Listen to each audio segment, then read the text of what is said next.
Behemoth Bits Season 3, 7.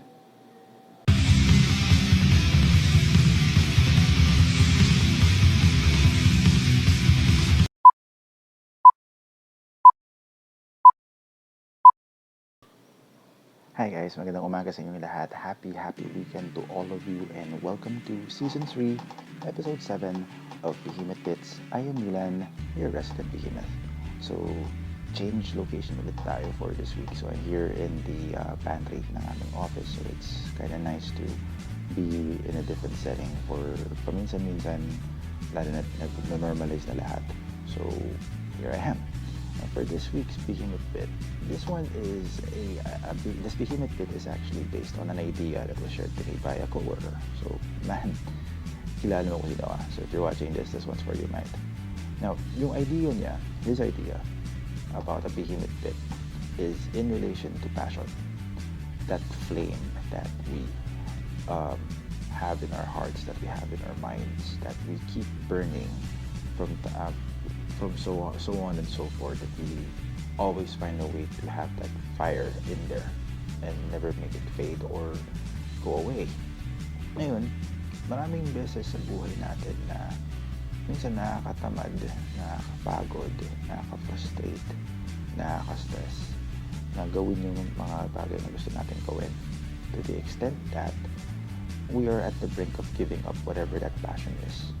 Now, Behemoth Bit number 7 for this week is a brotherly reminder that if you are at that situation na gusto mo nang bitawan yung mga gustong-gusto mong gawin, keep in mind Behemoth Bit number 7. Find your fuel. Yep, find your fuel. So, fuel would be something, or a commodity that is very, very expensive nowadays, and you can actually get from Petron, Shell, just kidding. Right. Fuel. What I meant by fuel, or find your fuel, is you find an inspiration, you find your motivation. Now, in everything that we do every single day, most especially sa trabaho, may dahilan bakit tayo nagtatrabaho. May mga dahilan tayo bakit natin ginagawa yung ginagawa natin. At may dahilan kung bakit mahal na mahal natin ang ginagawa natin. Right? Now, isa lang dahilan yun. That's already one valid reason that, or one valid motivation to do or to continue what you're doing. It's because you love what you're doing. Diba? Diba there is a saying that if you love what you're doing, you're not working a day at all, or you're not working a day in your lifetime. Which makes sense kasi you love what you're doing. And if you love what you're doing, you don't feel like you're working, you feel like you're having fun. That is one best example of fuel to your flame, fuel to your fire. Now, since you love what you're doing, you keep that love for the job.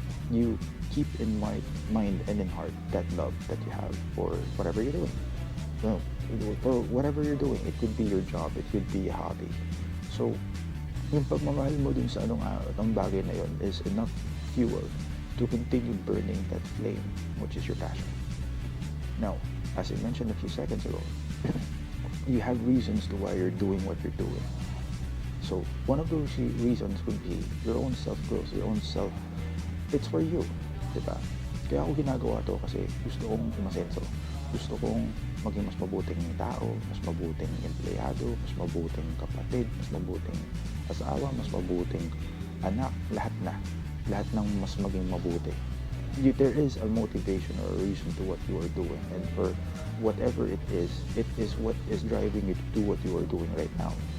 It could be a job, it could be a hobby or whatnot. Ginagawa mo to dahil may dahilan. So, that is also your fuel. That what I'm saying is you would go back to those reasons. So, yung unang reason that I mentioned was your love for whatever you're doing. The second reason is the reason why you are doing what you are doing. Para kanino ba to? Para saan ba to?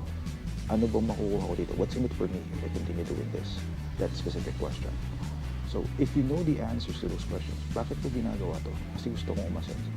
Para ko ginagawa to? Or para kanino ko ginagawa to? Para sa sarili ko, para sa mahal ko sa buhay. That is enough fuel to continue burning your flame. If you keep your reasons, if you keep your fuel in mind and in heart, that will allow you to continue doing in whatever that you love doing, or let you continue in whatever that you are doing as of this time. Right?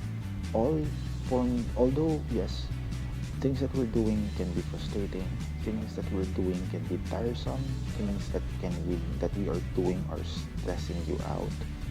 But again, if you keep that flame, or if you keep that fuel by heart and by mind, you will never feel a reason to give up whatever you are doing, because you want to attain an end game. You are looking for a result out of something. Gusto kong umasenso. Gusto kong maibigay lahat ng gusto kong maibibigay para sa pamilya ko. I want to provide. I want to give them everything that they need.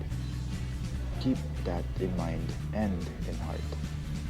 Now, if you continue using your fuel or keeping your fuel in mind and in heart, you will continue on with whatever that you're doing. You will carry on at whatever your passion is, whatever your task is for that day or that week or that month or that year. And it will give you enough motivation and inspiration to do great at whatever you are doing. So, to wrap things up, find your fuel if you lose it. And when you find the fuel, you keep it by mind and in heart, because that fuel will definitely keep your fire burning. And keep your fire burning until it shines so bright, and to the extent that it would actually spread across the entire planet. That means that you've done your end game, or you've reached your end game. That means that you reached your goal. That means that you made your dream come true. That, guys, is my Behemoth Bits. Peace out.